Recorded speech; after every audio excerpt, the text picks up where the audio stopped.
Hades never wanted the job. None of them did. After the Titanomachy, when the three brothers divided up the cosmos, they literally drew lots. Zeus got the sky. Poseidon got the sea. And Hades? He lost. Drew the short straw and got stuck with the realm of the dead. The ancient sources are weirdly blunt about this. It wasn't destiny. It wasn't some grand cosmic appointment. It was bad luck. He rolled snake eyes for eternity. Ereshkigal's story is even worse. The Mesopotamian goddess didn't lose a bet. She was banished. Cast down into Ker, the underworld, as punishment. The texts don't sugarcoat it. She rules in eternal isolation, separated from the other gods, locked away in a realm where nothing grows and no one leaves. She's not a queen. She's a prisoner with a throne. And Hel? Odin literally threw Loki's daughter into Niflheim because he feared what she'd become. She was a child. Hadn't done anything yet.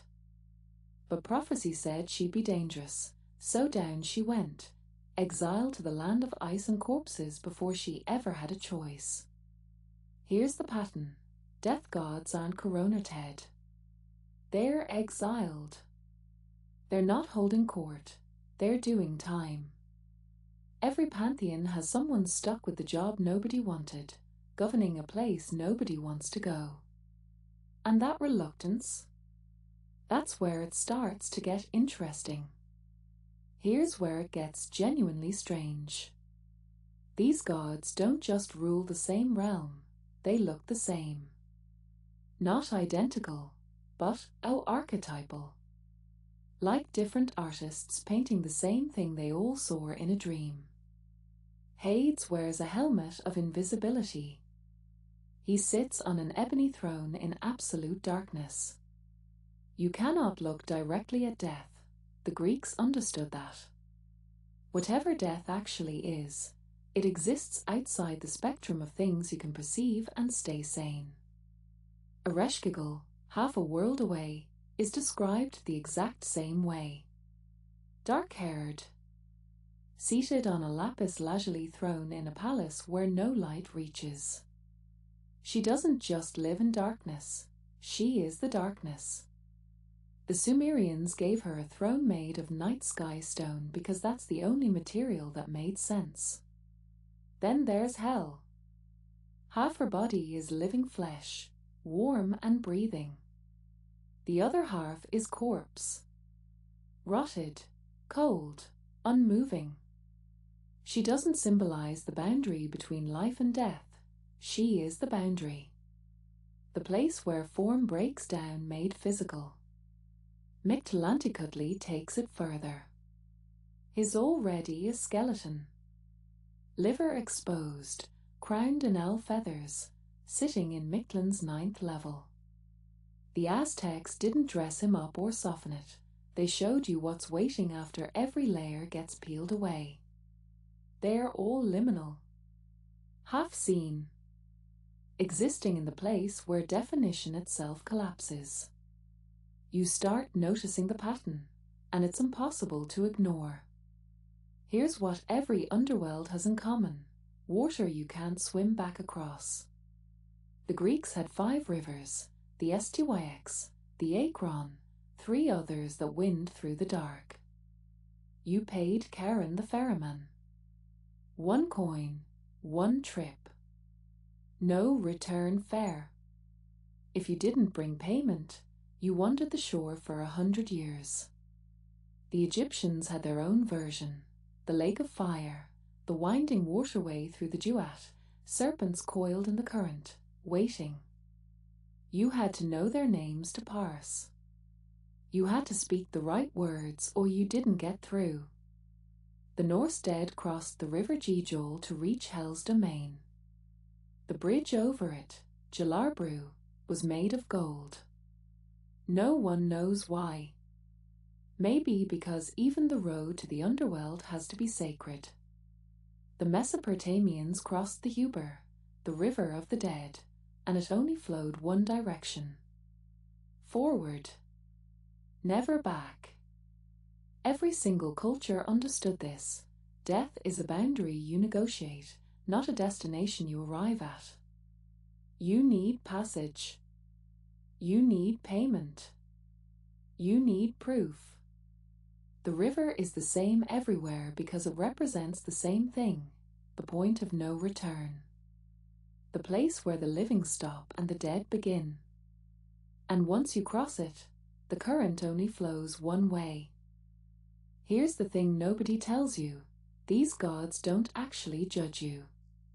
Hades isn't sitting on a throne deciding if you were good enough. That job belongs to 3 judges, Minos, Rhadamanthus, and Aeacus. They deliberate. They decide.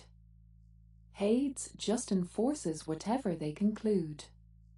His cosmic security, not the jury.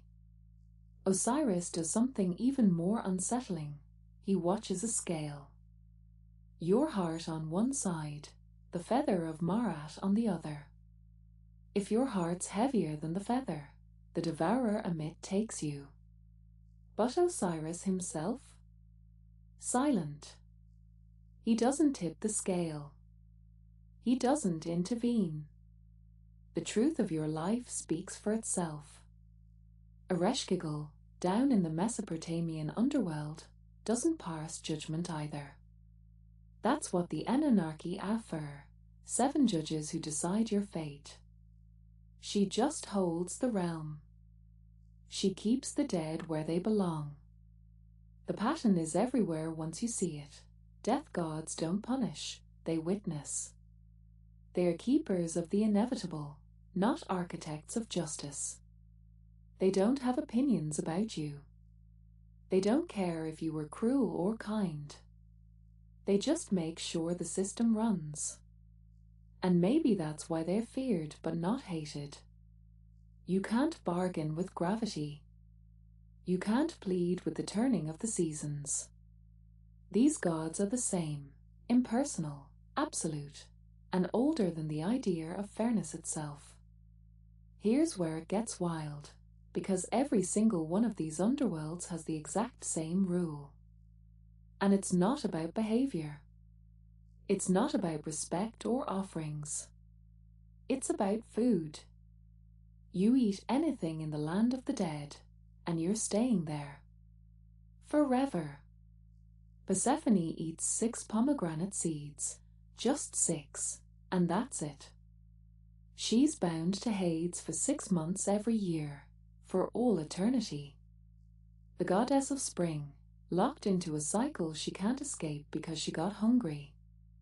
Izanami eats food from Yummy, and even when Izanarji shows up begging her to come back to the living world, she can't. She's transformed. She belongs to the dead now. You know the story of Orpheus, right? Don't look back. That's the famous part. But the actual rule he's given is don't eat anything. Looking back was just how he failed. The real test was refusing the food. Same thing in Mesopotamia. Consume anything in care and you're not leaving. It shows up everywhere, across cultures that never had contact. Why food? Because eating is transformation. It's the most intimate act of taking the outside world and making it inside. Making the foreign become self. When you eat the food of the dead, you're not just visiting their world anymore. You're becoming part of it. You're changing your nature at the cellular level. And there's no going back from that. Here's the thing nobody wants to say out loud. Humans don't create myths in a vacuum. We process the same universal terror and build the same guard at the gate. Death gods are exiled because death is exile from life. They live where we cannot. They do what we cannot imagine. They rule the boundary we all cross but can never come back from. They're invisible, liminal, silent, Because death is the UN experience. It can't be described, only symbolized. You can't paint what you haven't seen. You can't name what has no voice. So every culture reaches for the same metaphors: the dark, the gate, the river, the dog, the judge who weighs what you were against what you could have been. Every culture that buried their dead underground built a ruler in that darkness. Because we cannot leave the dark empty. We need someone there. We need to believe that when we arrive, something is waiting, not chaos, not void, just a presence that knows we're coming. You meet the same God in the end because there's only ever been one underworld. The one we all go to. The one we all fear. The one that doesn't care what you called it. Hades, Hel, Ereshkigal, Osiris, different names for the same truth. You are going somewhere, and someone is already there. Every culture that ever buried someone in the ground built the same God in the dark, waiting with the same face you'll meet when your time comes, and it's never been the one you were afraid of. Follow Blackfire Atelier. I'll see you in the shadows.